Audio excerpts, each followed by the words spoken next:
Hello everyone, एक बार फिर से आप सभी का क्रेजी जी के ट्रिक के डेली करंट अफेयर पे स्वागत है। मेरा नाम है पंकज वैष्णव और आज के इस सेशन में हम 23 मार्च के सभी करंट अफेयर को यहाँ पर डिटेल में डिस्कस करेंगे। एक एक फैक्ट को समझेंगे, इसीलिए वीडियो में एंड तक बने रहिएगा क्योंकि सभी फैक्ट यहाँ पर जो मैं आपको बताऊंगा काफी एग्जाम रिलीवेंट है और आपको डेफिनेटली यहाँ से क्वेश्चन आने वाली एग्जाम में देखने को मिल सकते हैं। वीडियो में एंड तक बने रहिएगा, पसंद आए तो लाइक और शेयर कर दीजिएगा, साथ ही साथ चैनल को सब्सक्राइब कर लीजिए और पीडीएफ चाहिए तो क्रेजी जी के ट्रिक के टेलीग्राम चैनल पर जाकर आप इवनिंग में 6 बजे तक इसकी पीडीएफ को कलेक्ट कर सकते हैं। ओके, आइए 23 मार्च के करंट अफेयर पर आगे बढ़ते हैं। सबसे पहला देखिए, हम क्वेश्चन ऑफ द डे की सबसे पहले बात करते हैं। तो सबसे पहले हम इन्हीं को लेंगे। कमेंट में आंसर दीजिएगा, जितने भी स्टूडेंट है कमेंट में जरूर बताइएगा कि इनका आंसर क्या है। सारे क्वेश्चन बहुत ही इंपॉर्टेंट है आज के क्वेश्चन ऑफ द डे में और इंटरेस्टिंग भी है, इसलिए आंसर दीजिएगा कमेंट बॉक्स में। पहला क्वेश्चन, रेड डेटा बुक कौन सी संस्था जारी करती है? पहला ही क्वेश्चन बहुत ही इंपॉर्टेंट है। सेकंड, सूडान में फंसे हुए भारतीयों को निकालने के लिए इंडियन गवर्नमेंट ने कौन सा ऑपरेशन चलाया था? थर्ड, वो वांग थुओंग ने किस देश के राष्ट्रपति पद से इस्तीफा दे दिया? तो ये 3 क्वेश्चन है, कमेंट में आंसर कीजिएगा और बीच में जो मैं आपसे क्वेश्चन पूछूं वो ध्यान से नोट कीजिएगा क्योंकि वो भी इंपॉर्टेंट है। आगे बढ़ने से पहले आपको एक अपडेट देता हूं। देखिए, आप सभी के लिए क्रेजी जी के ट्रिक के रूट एप्लीकेशन पर होली सेल स्टार्ट हो गई है। सारे कोर्सेस आप सभी के लिए काफी नॉमिनल चार्जेस में अवेलेबल है, तो आप इजीली एप्लीकेशन पर जाकर कोर्सेस को काफी भारी डिस्काउंट में ज्वाइन कर सकते हैं। सीमित समय के लिए ऑफर है, तो फायदा उठाइए, होली सेल है। और आप सभी को हैप्पी होली। कल फिर मिलेंगे तो कल फिर हैप्पी होली दूंगा मैं आपको। आइए सबसे पहले क्वेश्चन पर आते हैं। 23 मार्च का सबसे पहला करंट अफेयर शुरू करें। भारत ने हैती से भारतीय नागरिकों को निकालने के लिए कौन सा ऑपरेशन शुरू किया है? तो काफी सारे ऑपरेशंस हैं, जैसा कि अभी एक मैंने आपको क्वेश्चन ऑफ द डे में भी पूछा है, तो उसका आंसर आई थिंक आपको शायद आगे मिल जाए। देखते हैं। देखिए, हैती जो कि एक कैरेबियाई देश है फ्रेंड्स, वहां पर आंतरिक विद्रोह, जो बोल सकते हैं गृह युद्ध की स्थिति है। ऐसी कंडीशन में हैती से भारतीय नागरिकों को निकालने के लिए, इंडियन सिटीजन्स को निकालने के लिए इंडियन गवर्नमेंट ने ऑपरेशन इंद्रावती चलाया है। हाल ही में जो एस जयशंकर, भारत के जो फॉरेन मिनिस्टर है, उन्होंने इसकी जानकारी दी है एक्स पर, मतलब ट्विटर, एक्स हो गया अब। इस पर जानकारी दी है कि ऑपरेशन इंद्रावती के तहत हमने जो इंडियन सिटीजन हैती में फंसे हुए हैं, जो कि कैरेबियाई देश है, वहां से उनको निकालने के लिए प्रयास तेज कर दिए हैं क्योंकि हैती में गृह युद्ध की स्थिति है। ठीक है, तो ये आप देख सकते हैं सारे इंडियन सिटीजन हैं जो कि हैती में फंसे हुए थे। इंडियन गवर्नमेंट अगर ऐसा कहीं भी गृह युद्ध होता है, कहीं भी वॉर की सिचुएशन होती है, तो वहां से इंडियन सिटीजन को रेस्क्यू करती है, लेकर आती है। तो अलग अलग ऑपरेशंस इस क्रम में चलाए जाते हैं। ये ऑपरेशन जो कि हैती में चलाया गया, ऑपरेशन इंद्रावती है। ओके, शॉर्ट ट्रिक से याद कर सकते हो, हैती इंद्रावती, है ना? ठीक है, चलिए तो हैती की बात करते हैं हम यहाँ पर कि हैती कहाँ है। तो देखिए, अगर आप मैप देखेंगे ना तो आपको ये दिखाई देगा हैती, ये है उत्तरी अमेरिका और ये है दक्षिण अमेरिका। इसके मध्य में एक कैरेबियाई देश है, ये कैरेबियन सी है, आप देख सकते हैं। यहां पर हैती एक देश है। ओके, कैरेबियाई देश है, राजधानी है पोर्ट ओ प्रिंस, कैपिटल का नाम है, और हाइटियन गोडे यहां की ऑफिशियल करेंसी है। थोड़ा अजीब नाम है पर याद रखिए। ठीक है, अब देखिए, हैती से जो इंडियन सिटीजन को निकाला गया, उनको शरण दी गई है डोमिनिकन रिपब्लिक, जो कि हैती का एक पड़ोसी देश है। जयशंकर ने इसके लिए डोमिनियन रिपब्लिक को थैंक्स भी बोला है, इनका शुक्रिया भी किया है, आभार भी किया है, क्योंकि यहां से जो इंडियन रेस्क्यू किए गए उनको कहां ले जाया गया? डोमिनियन रिपब्लिक में, जो कि हैती का पड़ोसी देश है। ठीक है ना? तो हैती में गृह युद्ध की स्थिति में इंडियन सिटीजन को निकालने के लिए इंडियन गवर्नमेंट ने कौन सा ऑपरेशन चलाया? तो इन्होंने चलाया ऑपरेशन इंद्रावती। कंफर्म? ठीक है, अब जो अदर ऑपरेशन इंडियन गवर्नमेंट के द्वारा पिछले समय में चलाए गए, उनकी भी बात कर लें। तो देखिए, पहला है ऑपरेशन गंगा। जब रूस और यूक्रेन का वॉर हुआ था, तो वहां पर जो इंडियंस फंसे हुए थे, उनको निकालने के लिए चलाया गया था ऑपरेशन गंगा। पहले सूडान में जब गृह युद्ध की स्थिति थी, हिंसा की स्थिति थी, तो वहां से इंडियंस को रेस्क्यू किया गया था ऑपरेशन कावेरी के द्वारा। काबुल या अफगानिस्तान में जब तालिबान का शासन हुआ था तो यहां से इंडियन को निकालने के लिए ऑपरेशन देवी शक्ति चलाया गया था। म्यांमार में एक साइक्लोन आया था, तूफान आया था चक्रवात मोचा, तब इंडियंस को तब म्यांमार की सहायता के लिए इंडियन गवर्नमेंट ने राहत सामग्री पहुंचाई थी, तब इसे नाम दिया गया था ऑपरेशन करुणा। और लास्ट आता है ऑपरेशन वंदे भारत। इसकी बात करें तो कोरोना काल के दौरान भारतीयों को सुरक्षित इंडिया लाने के लिए ऑपरेशन वंदे भारत चलाया गया था। सभी को याद रखिएगा, इंपॉर्टेंट है, हर एग्जाम में एक ना एक ऑपरेशन आता ही है। सेकंड क्वेश्चन पर आएंगे। पेरिस ओलंपिक 2023 के ओपनिंग सेरेमनी में भारत के फ्लैग बेरियर कौन होने वाले हैं? ठीक है, तो हाल ही में घोषणा की गई है कि जो 33 ओलंपिक गेम्स हैं जो कि फ्रांस के पेरिस में आयोजित किए जाने वाले हैं 2024 में, इसमें भारत के फ्लैग बेरियर होंगे अंचत शरद कमल। नाम सुना है? अंचत शरद कमल। क्वेश्चन आ सकता है किस खेल से संबंधित है, तो ये टेबल टेनिस के खिलाड़ी हैं, भारत के, काफी फेमस हैं और भारत के तमिलनाडु राज्य से बिलोंग करते हैं। कहां से? तमिलनाडु।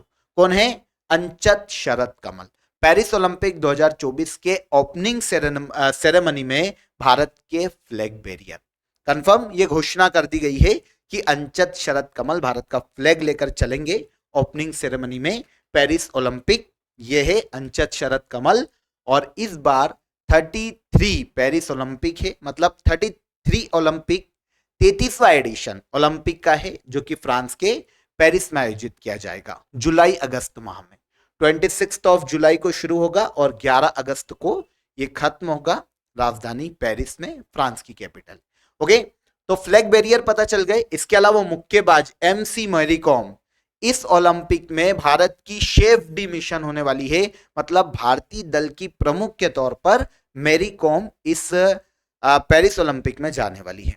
ठीक है, अब देखिए ओलंपिक में सबसे पहली बार 1920 में जब एडवर्ड ओलंपिक हुआ था तो उसमें भारत की फ्लैग बैरियर थी एथलीट पुरमा बनर्जी, एथलीट है। और टोक्यो ओलंपिक 2020 जो कि किस में आयोजित हुआ था, कोविड पैंडेमिक के कारण 32वां ओलंपिक गेम्स था, तो इसमें बॉक्सिंग खिलाड़ी मैरी कॉम जो अभी यहां पर हमने बात की और पूर्व भारतीय पुरुष हॉकी टीम के कप्तान मनप्रीत सिंह, ये दोनों फ्लैग बैरियर थे, मैरी कॉम और मनप्रीत सिंह, टोक्यो ओलंपिक 2020 में। और 2024 में कौन रहेंगे? अंचत शरद कमल या अंचत शरद कमल। ठीक है, हाँ याद रखेंगे। आगे आते हैं। कॉमनवेल्थ गेम्स में टीम इवेंट और सिंगल स्पर्धा में इन्होंने देखिए टोटल 13 मेडल अपने नाम किए, अंचत शरद कमल। कॉमनवेल्थ में 7 गोल्ड इन्होंने अपने नाम किए।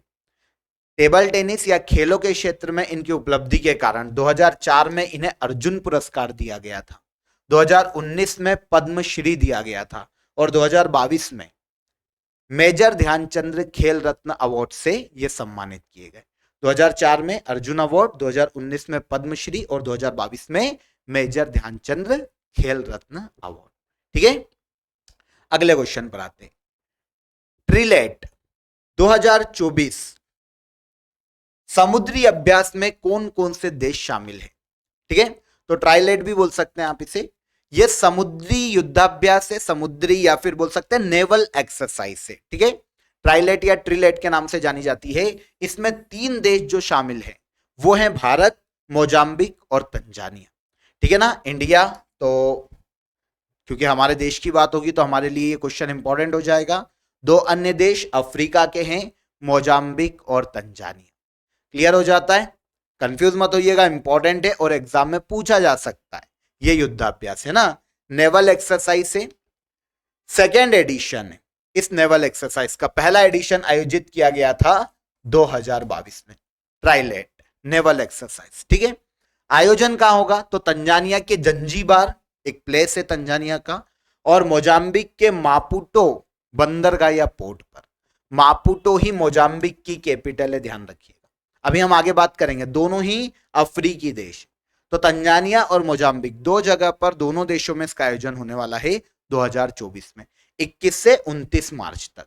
भारत की ओर से आईएनएस तीर और आईएनएस सुजाता इसमें पार्टिसिपेट कर रहे हैं इस नेवल एक्सरसाइज में। अगर आप ये इमेज देखते हैं ना, तो देखिए आईएनएस तीर में बैठे हुए हैं सब, यहाँ पर प्लेट लगी हुई है, ठीक है। अफ्रीका का ये मैप है, आप इसको देखिए, दोनों देश कहाँ हैं, तो ये है हमारे पास तंजानिया और ये है मोजाम्बिक। आई होप क्लियर दिख रहा होगा आपको। देखिए पड़ोसी देश आपको पता होना चाहिए, तो पहले तंजानिया, दोनों के 4 पड़ोसी देश है। तंजानिया के पड़ोसी की बात करें तो केनिया, कोंगो, इधर से जाम्बिया और मोजाम्बिक, ये 4 देश पड़ोसी है तंजानिया के। मोजाम्बिक की बात करें तो तंजानिया, इधर से जाम्बिया, रोडेशिया और सबसे आखिरी है दक्षिण में साउथ अफ्रीका। ये 4 कंट्री है जो कि मोजाम्बिक की भी पड़ोसी देश है और इधर तंजानिया के भी 4 पड़ोसी देश है। कैपिटल पूछी जा सकती है तो हमको याद रखना चाहिए कि मोजाम्बिक की कैपिटल हो गई मापुटो और तंजानिया की कैपिटल हो गई डोडोमा, ठीक है। प्रेसिडेंट यहाँ पर ये सुर्खियों में रहते हैं, तो आप इनको याद रख लीजिए। काइंड ऑफ इंफॉर्मेशन यहाँ पर मैंने ये भी बता दी।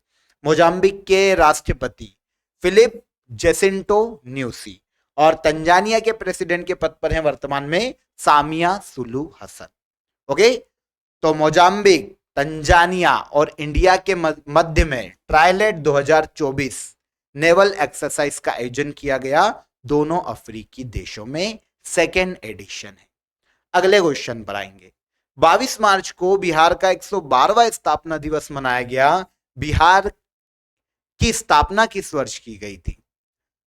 तो 22 मार्च 1912 मतलब 1912। 22 मार्च 1912 को बंगाल से अलग करके पहली बार बिहार राज्य का अस्तित्व देखने को मिला था, ठीक है। उस वक्त एक प्रोविंस थी बंगाल, उससे अलग किया गया था बिहार को 22 मार्च 1912 को। इसलिए 22 मार्च को हर साल बिहार का स्थापना दिवस मनाया जाता है। इस बार 112वां स्थापना दिवस है बिहार का, ठीक है ना। आगे चलकर 1936 में, वैसे पहले बिहार में बिहार, ओडिशा और झारखंड ये सभी क्षेत्र आते थे, ठीक है। आगे चलकर 1936 में बिहार से उड़ीसा अलग हो गया और फिर 1956 में जब राज्य पुनर्गठन आयोग आया, फजल अली आयोग, तो उसने एक पर्टिकुलर जो हम मैप देखते हैं वो मैपिंग की, राज्यों का गठन किया और फिर एक पर्टिकुलर बिहार राज्य आया जिसमें झारखंड का क्षेत्र भी शामिल था और वर्ष सन 2000 में आके झारखंड को भी बिहार से अलग कर दिया गया और अब बिहार अपने वर्तमान स्वरूप में देखने को मिलता है। पर सबसे पहली बार बिहार का गठन किया गया था 22 मार्च 1912 को, 1912 में। इसलिए 112वां स्थापना दिवस है इस साल बिहार का। बिहार की कैपिटल है पटना। राजेंद्र आर्लेकर बिहार के राज्यपाल या गवर्नर के पद पर हैं और मुख्यमंत्री, ये तो सुर्खियों में रहते हैं पाला बदलने के लिए, ये है नीतीश कुमार बिहार से, ठीक है। मतलब बार बार मतलब जो गठबंधन दल है इनके बदलते रहते हैं, नीतीश कुमार के तो ये बिहार से बिलोंग करते हैं, मतलब बिहार के सीएम, ठीक है। चलिए 5th क्वेश्चन पर आते हैं। कर्नाटक की चित्रदुर्ग परीक्षण रेंज पर, देखिए पहला फैक्ट तो आपको यही मिल गया कि चित्रदुर्ग परीक्षण रेंज कहां पर है, तो ये कर्नाटक में। कर्नाटक की चित्रदुर्ग परीक्षण रेंज पर रीयूजेबल लॉन्च व्हीकल पुष्पक की सफलतापूर्वक लैंडिंग की गई। पुष्पक प्रोजेक्ट किस भारतीय संस्थान से संबंधित है, ठीक है ना। तो देखिए पुष्पक की बात करें तो ये है क्या, पहले ये समझो, ये रीयूजेबल लॉन्च व्हीकल, ठीक है ना, और इसे विकसित किया है इसरो ने, या फिर वैसे काफी अलग अलग संस्थाओं के सहयोग से विकसित हुआ है, लेकिन ये जो लॉन्च किया गया, ये जो प्रोजेक्ट है, ये इसरो का प्रोजेक्ट है, ठीक है ना। ये क्या है, ये रीयूजेबल लॉन्च व्हीकल है, RLV है। होता क्या है, रीयूजेबल टेक्नोलॉजी क्या है, इसकी हम बात करेंगे बाद में। पहले ये समझ लो पुष्पक प्रोजेक्ट है ये रीयूजेबल लॉन्च व्हीकल, जिसका हाल ही में सफलतापूर्वक परीक्षण किया है इसरो ने। अगर आप ये देखेंगे तो इसरो का मार्क देखने को मिलेगा, ठीक है ना। ये एक स्पेस शटर है फ्रेंड्स, जो कि अंतरिक्ष में सैटेलाइट और कार्गो को ले जाने में मदद करता है, कार्गो और सैटेलाइट को ले जाता है। अब यहां पर देखिए रीयूजेबल टेक्नोलॉजी की अगर हम बात करें तो क्या होता है, जब अंतरिक्ष में यान भेजा जाता है तो 2 चीजें होती है, एक होता है एयरक्राफ्ट और एक होता है उसका साथ में व्हीकल, जिसको हम बोल सकते हैं रॉकेट। ओके, एक होता है रॉकेट और एक होता है हमारे पास स्पेसक्राफ्ट। अब रॉकेट का काम क्या है, उस स्पेस क्राफ्ट को अंतरिक्ष में लेके जाना। उसके बाद रॉकेट उससे अलग होता है और समुद्र में कहीं गिरा दिया जाता है, कहीं गिर जाता है, वो रीयूज नहीं होता। अब उस जो बोल सकते हैं ले जाने के लिए जो हमारे पास वो व्हीकल है उसका रीयूज किया जा सके, इसीलिए अब उसमें चेंजेस किए गए हैं ताकि वो पृथ्वी पर सही सलामत आए और वापस अन्य एयरक्राफ्ट में उस रॉकेट को लगाकर उसका रीयूज किया जाए। तो यही है रीयूजेबल लॉन्च व्हीकल। कर्नाटक के चित्रदुर्ग परीक्षण रेंज से इसरो के द्वारा इसे लॉन्च किया गया। यह सफल परीक्षण है इसरो का, ठीक है ना, हो गया। यहां पर मैंने आपको अभी भी बताया कि काफी सारे अलग अलग संस्थानों के सहयोग से इसरो ने इसे डेवलप किया है, पर किसका प्रोजेक्ट है हमको ये याद रखना है, प्रोजेक्ट है इसरो का। ठीक है, आगे आएंगे। अगला क्वेश्चन मल्टीपल चॉइस में, अर्थ आवर डे के संबंध में कौन सा कथन सही है। देखिए यहां पर हम अर्थ आवर डे की बात करें तो अर्थ आवर डे का कथन देख लेते हैं तो शायद हमको आंसर मिलेगा। देखिए यह यूएनईपी और यूनेस्को की एक पहल है, तो यह कथन गलत है। क्यों? क्योंकि अर्थ आवर डे ये शुरू किया है WWF ने, world wide fund for nature, इस संस्था का है अर्थ आवर डे। तो पहला तो गलत हो जाता है।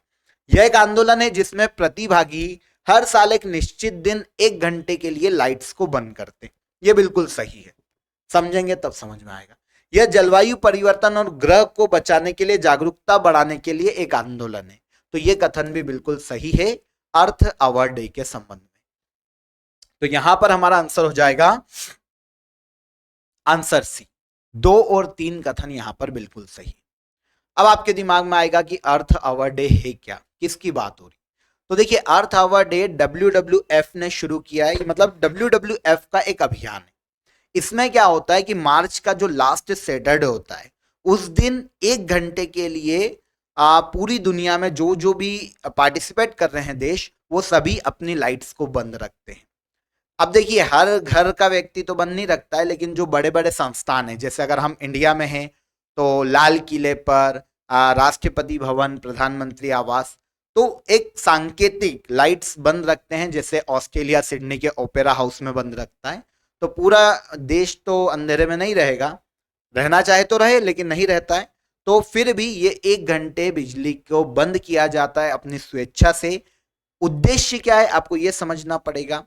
तो पर्यावरण के प्रति, पर्यावरण संरक्षण के प्रति, इन्वायरमेंट के प्रति लोगों को जागरूक करना, ग्लोबल वार्मिंग को कम करने के प्रयास करना और ग्लोबल वार्मिंग जो बढ़ रहा है उसके खिलाफ काम करना, उसके प्रति लोगों को जागरूक करना कि भाई ग्लोबल वार्मिंग को कंट्रोल करना बहुत जरूरी है।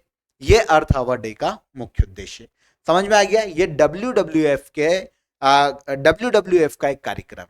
वैसे इसकी शुरुआत ऑस्ट्रेलिया ने की थी, ठीक है, ऑस्ट्रेलिया में ये शुरू हुआ था 2007 में, और 1 साल बाद 2008 में 35 देश एक साथ आते हैं इसे सेलिब्रेट करने के लिए, और तब से लेकर हर साल जो मार्च का लास्ट सैटरडे होता है उस दिन 1 घंटे, नॉर्मली ये टाइम 8:30 से 9:30 का होता है रात में, उस वक्त अपनी लाइट्स को बंद रखते हैं।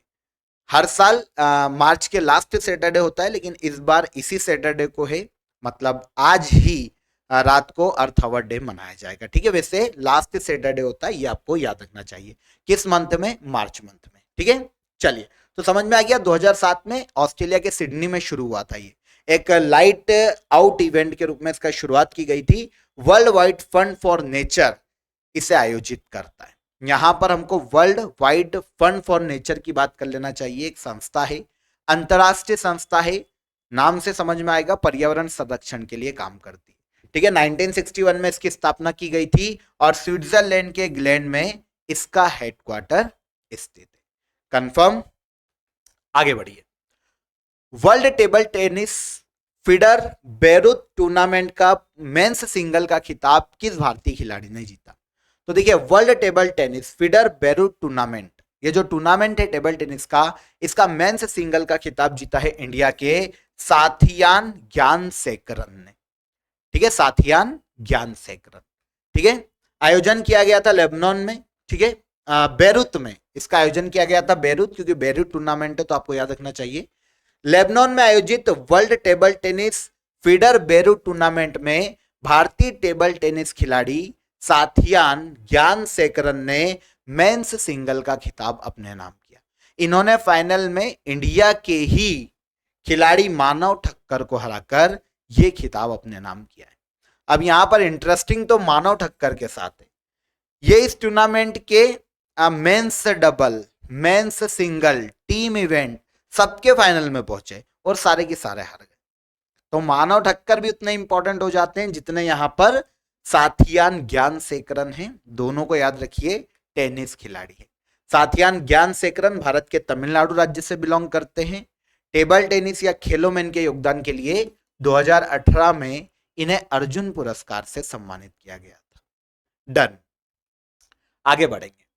22 मार्च 2024 को इंडियन प्रीमियर लीग के कौन से संस्करण की शुरुआत की गई? तो आईपीएल की यहां पर बात हो रही है। अब रात में 8 बजे या 4-6 बजे, मुझे तो पता नहीं कि कब आयोजित होता है, मैं देखता नहीं आईपीएल, पर अब पूरा यूथ आईपीएल में ही लगने वाला है, भयंकर दबा के देखते हैं हम। तो ये 17th एडिशन है, आपको याद रखना चाहिए आईपीएल का। आंसर हो जाएगा आंसर सी। ओके, 22 मार्च 2024 को इंडियन प्रीमियर लीग का 17th एडिशन की शुरुआत की गई। 10 टीमें इस बार आईपीएल में पार्टिसिपेट कर रही है। ठीक है, पहला मैच खेला गया है चिदम्बरम स्टेडियम चेन्नई में। किसके मध्य में? चेन्नई सुपर किंग्स और रॉयल चैलेंजर बेंगलुरु के मध्य में। यह पहला मैच है। आपको यह पूछा जा सकता है कि पहला मैच कहां खेला गया, तो चिदम्बरम स्टेडियम चेन्नई तमिलनाडु। 17 एडिशन है और 10 टीमों ने पार्टिसिपेट किया। इंडियन प्रीमियर लीग, अब यहां पर विनर तो हमको मिलेगा नहीं, वो तो बाद में एक आध महीने बाद जब भी खत्म होगा तब बात करेंगे, लेकिन प्रीवियस जो आईपीएल है उसकी बात कर लेते। तो देखिए, आईपीएल का पहला जो एडिशन है 2008 में खेला गया था। राजस्थान रॉयल्स जीती थी यहां पर, राजस्थान रॉयल्स। जो 16th एडिशन है वो लास्ट ईयर हुआ था, जिसमें चेन्नई सुपर किंग्स विनर रही थी। ओके, यहां पर अभी विमेंस प्रीमियर लीग की हमने कुछ सेशंस पहले बात की है, सेकेंड सीजन खेला गया था, इसकी भी बात कर लें। आयोजन हुआ था नई दिल्ली और कर्नाटक में, विमेंस प्रीमियर लीग का सेकेंड एडिशन। 5 टीमों ने पार्टिसिपेट किया। फाइनल खेला गया दिल्ली कैपिटल्स और रॉयल चैलेंजर बेंगलुरु के मध्य में, जिसमें जीता किसने? तो यह खिताब अपने नाम किया रॉयल चैलेंजर बेंगलुरु ने। ओके, फाइनल खेला गया था अरुण जेटली स्टेडियम। आगे बढ़ते हैं। मार्च 2024 में शंघाई सहयोग संगठन स्टार्टअप फोरम का चौथा संस्करण कहां आयोजित किया गया? तो शंघाई सहयोग संगठन, इसका एससीओ का जो स्टार्टअप फोरम है उसका 4th एडिशन आयोजित किया गया है भारत की राजधानी नई दिल्ली में। ठीक है, जो शंघाई सहयोग संगठन के जितने भी सदस्य कंट्रीज है उनमें स्टार्टअप को बढ़ावा देना, स्टार्टअप इकोसिस्टम को बढ़ावा देना, रोजगार के नए अवसर पैदा करना, जो युवा हैं उनमें इनोवेशन को बढ़ावा देना, इस शंघाई सहयोग संगठन स्टार्टअप फोरम के आयोजन का मुख्य उद्देश्य है। ठीक है, यह 4th एडिशन है। आयोजन कहां हुआ है? भारत की राजधानी नई दिल्ली में। कंफर्म? कंफ्यूज मत होइएगा, बहुत इंपॉर्टेंट क्वेश्चन है, ऐसे क्वेश्चन पूछे जाते हैं। साथ ही साथ शंघाई सहयोग संगठन के बारे में भी आपको पता होना चाहिए। यूरेशिया के देशों का राजनीतिक, आर्थिक और एक सैन्य संगठन है। इनके मध्य में शांति स्थापित करने और सहयोग स्थापित करने के लिए बनाया गया। इसका गठन किया गया था 2001 में और इसका हेडक्वार्टर है चीन के बीजिंग में। 8 मेंबर कंट्री है वर्तमान में पूर्ण रूप से, कजाकिस्तान, चीन, Kyrgyzstan, Russia, Tajikistan, Uzbekistan, India और पाकिस्तान। ये सभी मेंबर हैं शंघाई सहयोग संगठन। ठीक है, शंघाई सहयोग संगठन के स्टार्टअप फोरम की 4th बैठक का या एडिशन का आयोजन नई दिल्ली में किया गया 2024 में। लास्ट क्वेश्चन आज के सेशन का हमारा। हाल ही में प्रधानमंत्री नरेंद्र मोदी ने समिट फॉर डेमोक्रेसी को संबोधित किया। समिट फॉर डेमोक्रेसी पहल किस देश के प्रेसिडेंट द्वारा शुरू की गई? ठीक है, तो समिट फॉर डेमोक्रेसी पहल की बात करें तो देखिए 2021 में इसकी शुरुआत की गई थी अमेरिका के द्वारा। किसके द्वारा? अमेरिका के द्वारा। बहुत ही इंपॉर्टेंट क्वेश्चन है क्या? तो पूरे वर्ल्ड में डेमोक्रेसी को बनाए रखने के लिए जो ह्यूमन राइट है उनको प्रोटेक्ट करने के लिए, है ना, और जितने भी देश हैं जो कि डेमोक्रेटिकल कंट्री है उनके विचार आपस में साझा करने के लिए ये एक मंच है जिसे कहा जाता है समिट फॉर डेमोक्रेसी। ओके, इसकी शुरुआत अमेरिकी प्रेसिडेंट के द्वारा की गई थी, अमेरिका के द्वारा की गई थी 2021 में। इस साल 2024 में इसका 3rd संस्करण आयोजित किया गया है दक्षिण कोरिया में। हाइब्रिड तरीके से इसे आयोजित किया गया। साउथ कोरिया में 3rd एडिशन था। भारत के पीएम नरेंद्र मोदी ने हाल ही में इस जो समिट फॉर डेमोक्रेसी इवेंट है इसे एड्रेस किया है या फिर इसे संबोधित किया है। ठीक है ना। उद्देश्य मैं आपको बता चुका हूं। उद्देश्य क्या है? अमेरिका राष्ट्रपति की एक पहल है और शुरुआत की गई थी 2021 में। डन। तो यहां पर 23 ऑफ मार्च के सभी करंट अफेयर को हमने डिटेल में समझा। आई होप सभी क्वेश्चन आपको यहां पर इजीली समझ में आ गए होंगे।